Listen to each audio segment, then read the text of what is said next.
Welcome to our fun, friendly family first fatherhood forum. My name is Sebatian Kalilikane, Washington State University, Spring 13 charter class. Name's Mafioso as well. Before we get too deep into this, I just want to preface this forum with a few thoughts.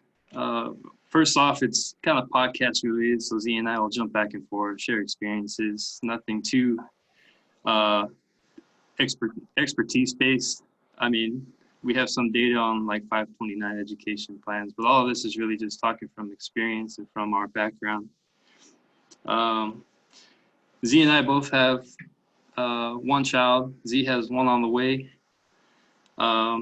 So our background is really for pampering pregnant wives, age of 0 to Skyly's at age 3. So Z's got a little more of the toddler years in. My son Xavier just turned 1, so a lot more focused on the early years, kind of the more intimidating years for individuals like you guys, brothers that are thinking about kids in the near future, or it may not be in the near future, maybe way well off, and that's cool. I mean, focus on your foundations, getting set up.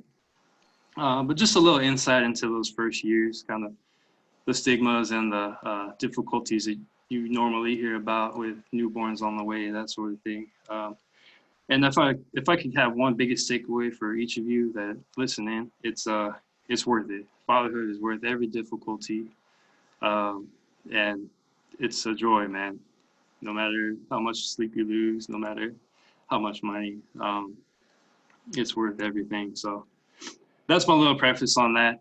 Just speaking from blunt experience and just trying to encourage you, create a encouraging environment, real laid back. So again, my name is Sebatian. I'll let Z kind of introduce himself as well too.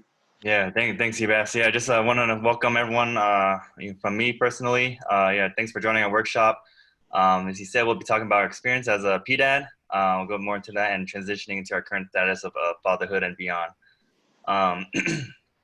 So during this workshop, just feel free to submit questions in the chat box anytime. Raise your hand. We don't want to make this like a presentation. We want to keep this more of a discussion base. And just here to talk in this more intimate virtual workshop. All right, so just to introduce myself, my name is Zihu. Just call me Z. I'm Hebrew of Sebastian's. We're a charter class at Washington State University, Spring 13. I'm number 6, nickname Haidini. Currently residing in Los Angeles, California. And I'm currently working as a management consultant for Gartner as my day job, night job, raising kids. I also serve in the reserves in the Army National Guard as a military intelligence officer. Been married right out of undergrad. So it's been like 6 years. Currently one child. Her name's Skyly, almost 3. And then I have a second kid on the way. Wife is due end of August, baby boy. So happy for my family to grow. So that's a quick intro. Anything else to add, Sebastian? If not, we can head to the next slide and get more into it. No, that's it. Quick question or a quick note on that last picture there. You can definitely tell the difference between a father of a boy and the father of a girl. Look how made up he is, man. That's like, he's always been like that too. Just made up, just real well put together. As you can see on the left, this is a recent picture during the pandemic. I'm working from home, and it's kind of chaos at home when you're trying to work on the phone all day. Just a little quick background. I work construction, so it's real busy during the day, and there's a little bit of take home, but I try to leave it all at the door. We'll talk about that as well too. Leave it all at the door and just experience and love and enjoy your family time. But no, I love the comparison of those two pictures. I just wanted to kind of make a note of that as well too. Go ahead, Ian. Jump on the next slide. Yep. So we'll just get a quick icebreaker. I'll start it off kind of fun with 2 truths and a lie. So you can kind of click like some effect. So yeah, I'll go first. So here's my three. And you guys, put in the comment box below or on the side, which one you think is the lie. So my daughter has rolled out the bed. She knows three languages, and I've been away from my kid for 1 year. Which one is the lie? I'll give you guys 30 seconds. Since the it's quick 45-minute workshop.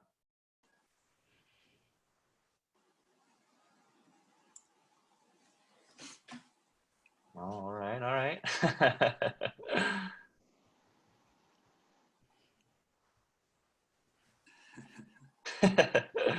You guys are funny. Yeah. All right. So yeah, 5 more seconds. Cool. Yeah. So the lie is number 3. Most of you guys got it right. I haven't been away from my kid for 1 year, but the longest I will be away is about 3-4 months. So one of you guys asked pre-session where my kid is, since Sebatian had his. I'm actually just started military training, so I got on military leave. Luckily, my civilian employer has a good policy, so I'll be away for 3-4 months, and hopefully I'll be able to go back for the birth of my second child, and then resume training until into the fall. So yeah, that's definitely the lie.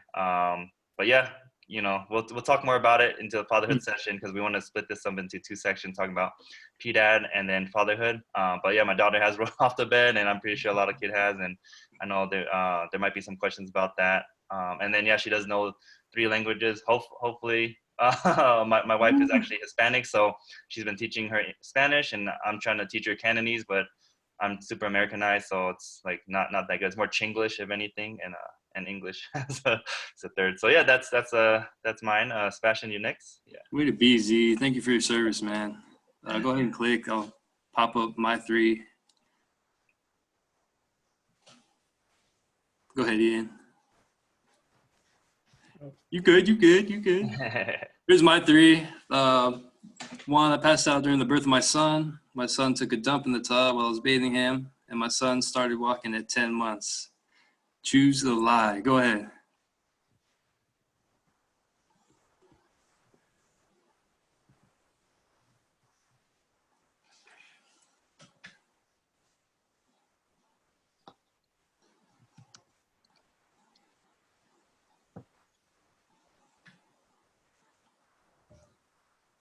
Is that everybody?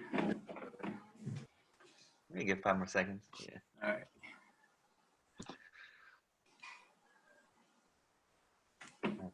Cool. All right. I passed out during my son's birth. That's the lie. My son has taken a dump in the tub while I was bathing him, a massive dump. It was funny, but it was nasty at the same time. And I had a whole bunch of bleach, so I just bleached the crap out of that tub, dude. And he has started walking at 10 months. It was crazy. He stood up one day and squatted back down, and I was like, oh. And then he stood up, started taking a couple steps. I don't know. It's bittersweet, because it's awesome because you get to see him take his first steps, but you get sad because he's growing up, and I don't want him to grow up. I want him to stay little and stay my little boy. So yeah, bittersweet. So that's our 2 truths and a lie. Just give a little insight to there. He's my boy. We're rocking our DMC t-shirts together. Nice. All right, we can go to the next slide. So yeah, this part we're going to talk about the first half, which is broken down to our PDAD undergrad life. So I joined, like you said, across Spring 13. So that was my junior year. So I was actually one of the older ones, as started as an interest group. You can actually click more, Ian. There's like 2 more pictures. Yeah, there you go. Thank you. So yeah, talking about the PDAD experience. I'll let Sebatian do his part in a bit, but he was Alpha Pledge Dad after, and then I was Beta class. So together, I knew as a senior I wanted to get some little bros, so decided to do PDAD in the spring semester. They crossed spring 14. I had 3 kids that crossed, about a 60% success rate. Just we want to talk about our lessons learned and the transition, pros and cons, maybe some takeaways, and how this maybe prepared us for fatherhood or beyond as even a Lambda man, and give some examples and tell some stories about those times. Mhm. So definitely what I've learned, like during my time, just trying to think back, it's been so long, that the skills that I brought is, just learning to care for them, especially during the new member education process, just caring for them and make sure that they're okay. And it's tough when you have one of your kids drop. It feels like you're failing them as a parent. Hmm. So it kind of feels the same way as being a father now, where I want to make sure my kid has the best. So definitely one thing is to for me is to keep open communication. That was like harder for me back then, and just to establish those bonds. Um, and even to now, keep in contact with all of them, my kids and my little bros. Um, every now and then I'll Venmo them $5 or whatever. All of them. So I have two little bros. So five youngins on top. So just about taking care of them and how I want the best for them. So yeah, that's kind of one of the takeaways for me right there. Um, and it's good to see them grow successfully throughout the past few years. So that kind of how I'm reflecting from back then. Yeah, that's all I had for that part. Sebatian. That's great, dude. Is 3P kids a reflection of your 3 real kids that you're gonna have in life? All right, so that means you're 7. You're gonna have 7 kids. Hell no. Heck no. Quick note, I looked it up. Average cost for raising a child 0 to 18 was like $230,000, 13 annually or something like that. Damn. Looking at that. Just a quick background on my PDAD background. Z was beta class, and my kids were alpha class. I was one of the younger. I was a sophomore when we started, so we graduated. We crossed spring 13, so this was the fall 13 class. 7 of them. There's 6 in the photo. One is Jace, who is got a child on the way as well. Daughter, right? She's a girl. Yeah. He's Daughter also on a the little way. bro, so his kid is one of my little bros.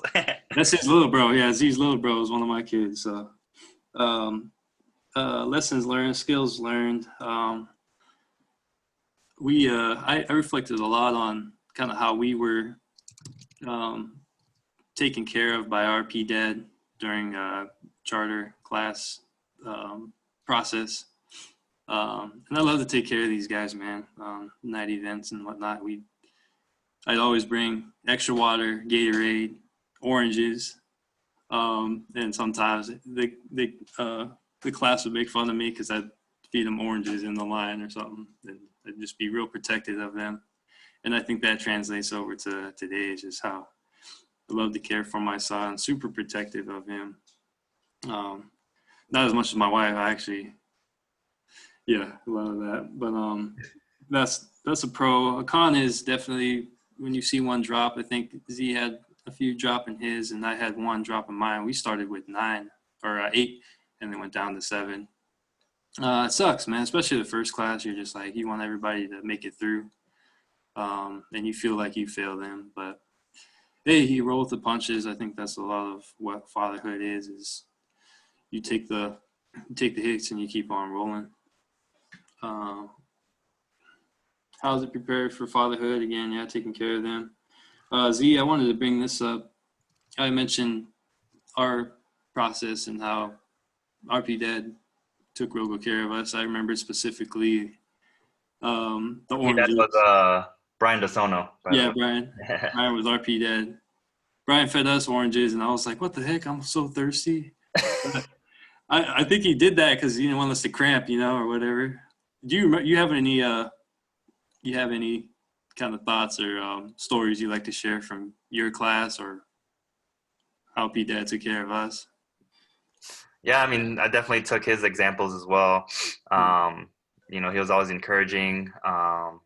And yeah, I remember all the food and make sure we were surviving right back then in the days. So yeah, I kind of took that into beta class, and just any time I told them reach out, keep an open door policy, and that's kind of how we got started. Mm-hmm. Yeah. I Anyone got questions about this portion or have their experiences they want to share? Yeah, go ahead and pitch in. while we wait for those, Anthony and Alex, I remember they told me a story of the ham and cheese sandwich I made them, Mm. and it was like I barely even remembered it, but like maybe few years ago, they were like, dude, that one night, oh, we were so hungry. The ham and cheese sandwich was slapping, man. It was so good, and I was just like, oh, I just made it because I knew that they'd be hungry, and we were just preparing for them, but it just affected them, and that was one of the biggest things they were so grateful for me doing. I was just like, okay, cool. Anyways. Yeah, it's funny. You actually have some of your alpha kids on the line. So I Mm-hmm. think some of them were here. Is Alex on here? Yeah. Yeah, Alex, you want to pitch in? How was your P dad, Sebastian? Clear out, clapping. Cool. Put him on the spot. No. Yeah. That was a tasty sandwich. Go ahead, Ian. We can transition to the next one there. There's a little list of our transition topics as we transition from our pledge dad experience to kind of our father roles. Mm-hmm.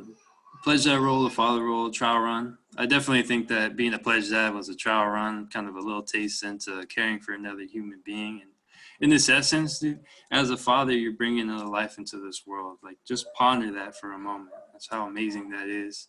How scary that is. It was freaking scary for me. And I was just, over the past couple of weeks, he and I shared our experiences. And I remember I didn't pass out, but I nearly passed out when I was sitting there watching my son being born. And it's a surreal experience, man. We started having contractions around 3 a.m. I was getting ready to go to work, but it's funny. I went to bed at 8 o'clock the night before, and I'm so happy I did because it was the 36-hour ride when he was born and just kind of the first few hours of his life that it was surreal, and it felt like I didn't need to sleep, but at the same time, I was tired as hell.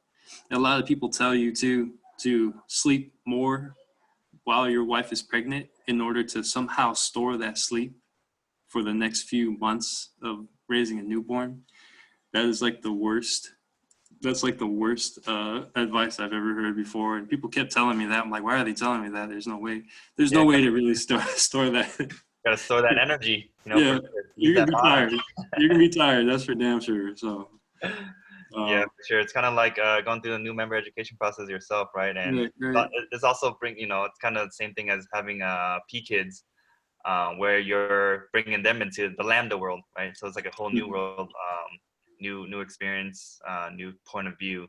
So in both aspects, you're just trying to lead them down the right path and teach them everything you can.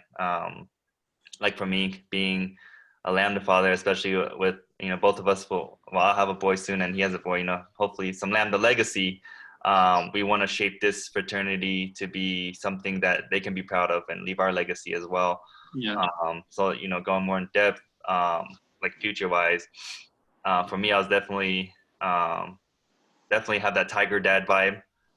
So with my own kid, as you notice with like the languages and just teaching them everything, but also I can think back from being a P dad where I wanted them to be one of the top classes, better than alphas. Even trying to, right? You just want your kids to be better than where you were, so even better than the charters. And I can see that with my class or betas with my kids. They have such a strong bond right now because we were able to just go out to eat during the process and after, just meet up whenever. After graduation, right, weddings, like a lot of my kids, P-bros, and everyone showed up to my wedding, and we showed up to Sebastian's wedding. So it's just those connections you make, regardless of being a father or a brother. So that's kind of the values I took from that, and just trying to be that parent. But definitely looking into, looking at our real parents. And coming from Asian background, right? My dad was also a big tiger dad, but I kind of feel like I don't want to be that much a big tiger dad. Maybe like a tiger cub, where I'm not too strict, and forcing someone to be like an engineer or doctor or lawyer, and just kind of choosing their own path, but still trying to provide them with the resources and tools necessary to achieve their accomplishment. So that's kind of coming from my point of view. Yeah, you touched on it great. The main role or the main goal as a father is to have your son or daughter be better than you were, and that's to work harder and provide opportunities for them. I definitely think that's one of my biggest goals in life. And moving on to establishing your foundations, those individuals that are tuned in, just take some time to kind of really reflect upon what it is you want in life. Fatherhood, hopefully this is an encouraging few 45 minutes where you can just listen in and just kind of hear from us. Establishing our careers were definitely at the forefront. I believe I speak for Z and I. We always wanted to be fathers, young fathers. While we still had the energy and the finesse to be able to run around with them as they grew up, I still want to dunk on my son when he's 20. So I was like, I need to have babies early so I can hang out with them. Hey, I'm upper 20s right now, upper 20s, but I still feel young. Yeah. So we definitely set our career paths right out the gate, and made it certain. Right after Z graduated, he married, and right after I graduated, I was like, I want to get married, settle down. A lot of people put their career first, and that's great. That's great. Set your career up. Build your 401k up, build your bank accounts up, and then you'll have an even better successful opportunities for your kids as they grow up too. Or just do it all. Or do it all, yeah. I'll do it all. Yeah. And yeah, reach out to us too. I mean, after this, it doesn't have to be just kind of parameter to this 45 minutes. We can connect and we can talk a little bit more. Just quickly on family roots, Z talked about his father. I actually, my mom divorced when I was younger, and I felt like I had to grow up a lot quicker. I lived in Hawaii, was born in Hawaii, but moved to Seattle, Washington, and was raised here by a stepdad. So I was never really without a father figure. But I felt like I had to grow up quick, and I think that helped mold me into caring for my younger brother and my mother a lot faster than maybe some other individuals would.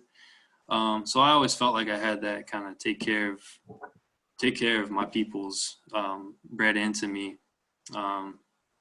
And I definitely think that translated to my P kids, my P bros during my process, my P kids during their process, and my son now.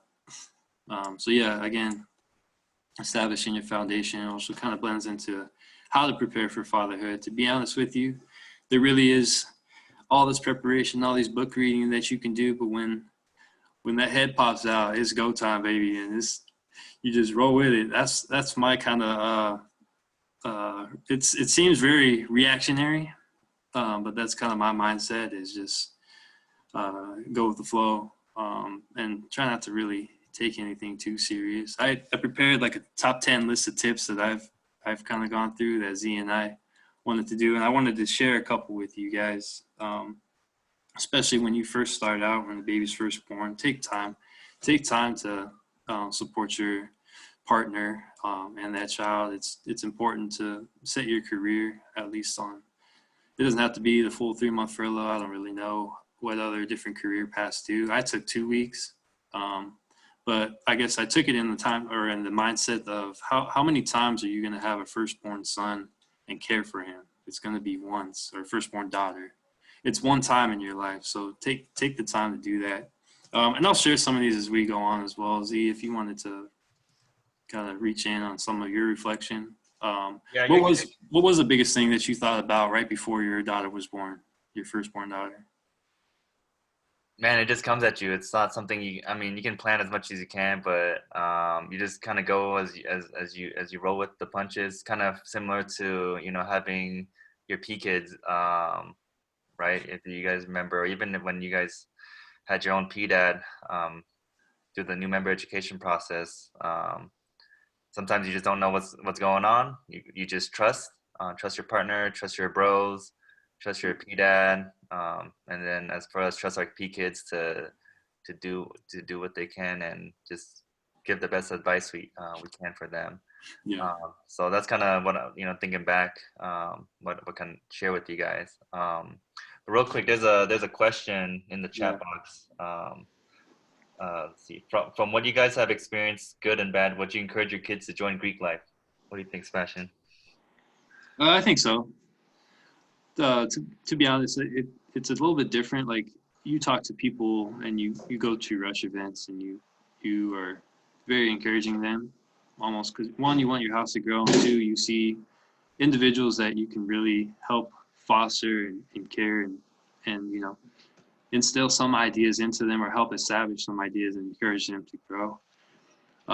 It gets real different with a child, because what that other side is. The cons that may happen during actual school, but the pros. And I think the pros outweigh the cons, at least in my opinion. With and Z touched on a little bit later too, was that the brothers next to you when you tie the knot with your partner, the love of your life. That's where I think the pros outweigh the cons. So I definitely think I would encourage my son, and daughter as well too, if we have a daughter. But I definitely leave it up to them. I think I'd be pushy for my son, because I'm like, dude, legacy, Lambda Epsilon, what's up? But it's definitely up to them. I don't know, Z, what are your thoughts? Yeah, for sure. I mean, just thinking about this, it's not even just your own natural birth. It's like adoption and being a step parent as well. Like going back to wanting the best for your kids. So looking at Greek life right now, especially for our boys, I'd say join Lambdas, because I see the future of Lambda Phi Epsilon, where they're going, especially with non-hazing policy coming through, the academic achievement, the service, and everything that Lambda stood for. That's the reason why we joined. So looking at that, and there's so many advantages to being a Greek, right? You like professionally and personally. Just reaching out professional networks. I reached out to random Lambdas when I was starting out my career, got to just do informational interviews. So I know we're talking more about professional stuff now, but for the kids, I would say simple answer, I would join. Just make sure you find the right people, the right organization. So he's asked, what if they join a different Asian American org? I mean, who knows what's going to happen at the end for me, right? But you can only try to influence, persuade them to choose the best option. And I think our last alumni session, we heard from founder Jim Lee of UCLA, who's the first pledge dad, and he gave some thoughtful speech. So most of you guys were in there. So it was pretty influential and motivational just to hear from him, as well as he left his legacy. Nice.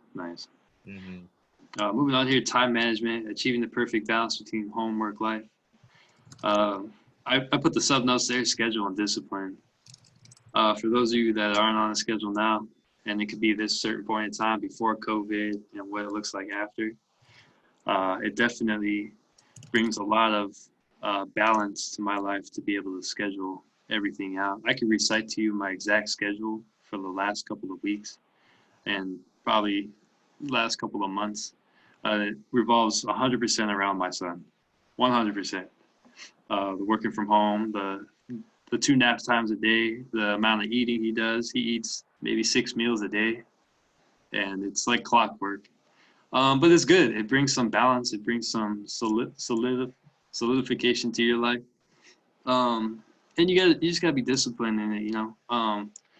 I speak specifically for staying in shape and the realization that you're not always going to be young. You're not always going to be able to eat good and burn it off. And you want to be there for your kids when they're older, your grandkids, your great grandkids if possible. So discipline for me is staying in the home gym, body weights right now, and just taking care of yourself, cooking good for your wife, learn how to cook. If you do, great, work on that. There's so many different recipes out there. Z, I know you're a master chef at home too. I love cooking for sure. Cool. I mean, yeah, you just kind of go into time management for that. Just go to the last session, and I know we have some questions from the Hoover app that we can answer, and then we can get more input from the audience. But yeah, just looking at the last bullet points. Yeah, there's a little bit about investment. I know some of you guys might know more, so go ahead and pitch in. But for my kids, yeah, I definitely started the 529 plans. I have the Roth IRA, and then for myself, 401k. So I think investing is definitely very important, especially for your kids' future. And just right now is a good time since the market's pretty low. I started the 529 plan like 2 months ago in March, whenever market was pretty bottom, and put in like $600, and then I checked yesterday and had like 700 something just in there, So as they grow and they become 18 and they can draw it out for educational purposes, so they ain't gonna be using it for drugs or buying a new car or something, right? So it's gonna be educational purposes. And there's different ways to open up a 529 plan. If you guys want to know a little bit more detail, just a high level overview. Yeah, you can join any state's plan or broker plan. I'll recommend you looking at your own state's plan. I opened up the California one. It wasn't too much benefits, but some of the state's benefits, like you can write it off in taxes and withdraw tax-free for that state or in any state. So and you want to look at the percentage of the return on that specific state or brokerage. So yeah, just started that for the education plan, and you can just put whatever in you want. Yeah, that's kind of like a little bit without going too much on the investment path. Just keep it on the high level about kids. But yeah, anything to add in, Sebatian, before we go into more of these questions that people posted on here? No, I mean, these are questions I had as well too. Z has a little more better financial background kind of with his education, so he helped me learn a little bit more about that 529 plan. And it also speaks to kind of brotherhood beyond active life. Alumni life is a little bit different too. You get different problems, right? So problem solving, just leaning on your brothers as well too. Bringing me some knowledge on that 529 plans, and it's never too late to invest. So I think that was a good thing to kind of put in there. Those looking into having kids now, there's also the cost for actual birth of the child, which is pennies compared to how much it actually costs to raise them. But like I said, you can make as many spreadsheets as you want. Go ahead. What's up? I said it's worth it. It's worth it. As many spreadsheets as you want, this and that. I think it's worth it. Z and I were laughing because we were talking about the number of kids versus the type of car you have to drive. And it's one kid, okay, you can get away with a coupe or a two-door. 2 kids, then it starts to be, okay, RAV4, you need 2 rows, right? Or a mini, or like a smaller SUV or a bigger 4-door sedan or something. But once you have 3, you basically have to switch up to like a three-row car, the amount of stuff that you get to pack. And then I was left listening to like some people at my work that are like, hey, if you have to have 3, you might as well just have 4. And I'm like, you guys are crazy. But it's true, man. With 3 kids, you might get, I don't know, there's always a 1 out, and you got to have equal number of kids. Three max, because that's how much they can fit in the back, right? 3 in the back, that's all you need. But yeah. Switch to the Hoover questions. I got to pull up sure. if you want. I'm going to ask you the first one. Okay. Well, you got to answer it too. I'll answer too. But I'll ask you the minutes first. left, so yeah, just feel free, everyone. Yeah, you can go to the last slide. We're just gonna do a Q&A session here. But there's our, shameless plug, IG handles. Find us on LinkedIn. Easy, whatever you guys wanna, connect professionally or just about this topic or anything else. Yeah, feel free.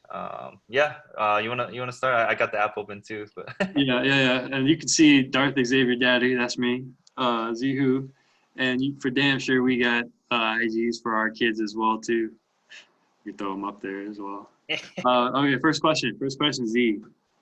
Who's this asked by? I can't see who it's asked by. It says, what's the hardest thing you've had to adjust to? Damn. All right. Yeah, before I answer that, it was funny you were saying about the Instagram. Yeah, we made our kids the Instagram profile. Is that like a dad thing? No. I think that's a quarantine, you're bored as hell kind of thing.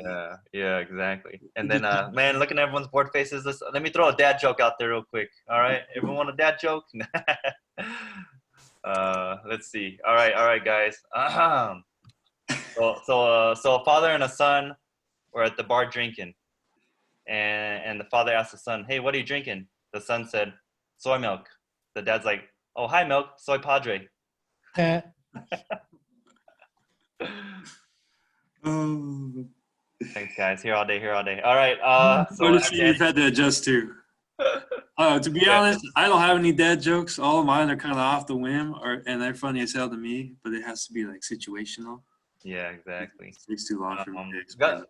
So we got 7 minutes left. Let's answer these real quick. Yeah. So hardest thing to adjust to, definitely everything takes more time. Like if you ever want to just go, you can't just go out for a quick thing like, oh, I'm gonna run to a grocery store, because then you have to pack your kids like water bottles, snacks, diapers, whatever, and then put them in the car seat. So just add like another 10 to 30 an hour, whatever, because they're gonna throw up on you or poop, and then you gotta change them. So whatever you want to do. So that's why it's hard for parents to go out, but you just gotta adjust to it. Like for myself, when I first had my kid, born 2017, I was super busy because I just started my dual degree master's program at USC. So I graduated with my Master of Urban Planning and my MBA. So I was doing those two. I was working a part-time job. I was still serving in the National Guard. And then, as a new father. So with that time commitment, I feel like I was able to do it all. You just got to sacrifice and do what you can, whether it's like with sleep or some free time, video games and whatnot. But you can still enjoy your life. I'm not trying to make it sound like it's all that, but there's definitely other fun stuff you can do. Either like play video games when your kid is napping next to you, right? So, or whatever your passion is. So there's definitely that. So yeah, that's kind of quick answer. I agree. Yeah, schedule for me too. It's been the schedule because I usually just kind of go on doing my own thing. I'm a workaholic, so I'll work 10, 12 hours a day. You can't do that with the kids, especially if you want some time with your wife as well too. So the hardest thing I've adjusted to is kind of work schedule, adjusting that. So if I have to work early, I'll do that instead. So I'm home by 4:30 so I can have dinner with my family. Right on. Let's go to the next question here. Where do babies come from? I'll go ahead and skip that one because obviously it is Netflix and chill. What's the best baby product to buy? I'll go first, Z, so you can kind of think about this as well too. Best baby product for ages 0 to 1 year. I would highly recommend an Owlet, which is it's a bedside baby monitor that also does white noise as well too. So you can monitor them as you're trying to teach them how to sleep on their own. It sucks. That's a whole new topic as well too. We could spend another 45 minutes on is sleep training, and that's a process that we kind of just finished up. Z, you going through that, or I don't know if there's any regression as they get a little bit older. Yeah, let's answer these quick. We got like 5 minutes left. So yeah, for me, I'm gonna say it depends. Super consultant answer, but it just depends what your kid is. They can use, because some products their skin might rash up if it's like some of the ingredients. You got to look at that. Yeah. Like for me, I just use like Huggies, for example, and other baby products. You can make it easier, like nail filing or the booger sucker. You could put the thing and then you like. Oh, that's a good one. Kid. So there's like different things you can try out, like toys and books. So it just like I said, it depends, and you just try what you can. So yeah, that's all I have for that. Before we. A couple more here. Is it okay to use your firstborn as an excuse for your tardiness? What do you think, Z? Professionally, nah. With your friends, yeah, maybe. Yeah. Yeah. I try not to let them be an excuse for anything, really. Yeah, exactly. How do you work from home efficiently with your kids in the other room being kids? Yeah, it's definitely tough. I think you spoke on it earlier, just working that time with your spouse or family member. For me, we don't really have family, so it's just us two stuck in the house. Yeah. And my wife works from home as well. So a good thing is like, we'll block out times, like schedule meetings between these times, but not this time. Sometimes it's tough. Maybe you just have to put on TV, but you try not to. So I just buy a lot of arts and crafts as well. And we just kind of split the responsibility. Yeah, it definitely takes a team, and we've got that same kind of responsibility split as well too. But you take breaks every now and then, which is good and refreshing, and then you can jump back into it. I think that's all the questions we had. There was a last one with the alphabet. Can I ask a question if you go guys ahead. have no more? So I know you guys said like it was kind of in your mind already when you guys were undergraduates that you guys wanted to be young fathers. But once you graduated, what was like the determining factor for you to decide, okay, I'm actually ready to have a child now? Bro, I would say it's you're not ready, really. It's tough. For me, I use the Nike slogan, just do it. I mean, for me, both of mine were planned. So, some people want to establish a career, things like that. But yeah, we kind of waited a while, a little bit after undergrad. But then when we were ready, like, oh yeah, let's do it. And yeah, just kicked off from there. That's my experience. Yeah, our first one was planned. We planned it a little bit. We were just kind of ready for it. After we got married, we said, this is what we want. So it'll happen when it happens. And then when it did, you're never really ready. I remember when I was told I was going to be a father, I was like doing this thing, like, oh God, here we go. And then when, Z, I don't know if you remember the contractions as well too. If we got time for one more second, I'll just say this one real quick. There's one in the chat box. Yeah, is there time to plan date night with the wifey? I mean, with anything, you just plan it with your kid. Like when we go out to eat, I just have the kid right there, like, in the baby chair or something. So yeah. Yeah, it's always a date of 3 for us. All right. So we got 1 minute left. Ian, do you want to take a group picture shot? Have everyone turn on their videos for a quick shot, and yeah, we'll. Yep. Let me just stop sharing my screen. Hopefully, everyone's gotten your Instagram handles by now. And let me. Yeah, everyone put on your video. Yeah. Okay, who's taking the picture? Oh. Do you want me to take it? Are you gonna screenshot it? Yeah, I was just screen sharing. All right. You can do it. Screen sharing in 3, 2, 1.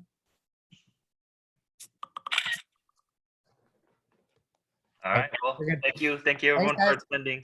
Yeah. Wait. Can I get one thing before I leave? Can I get a L? Bye.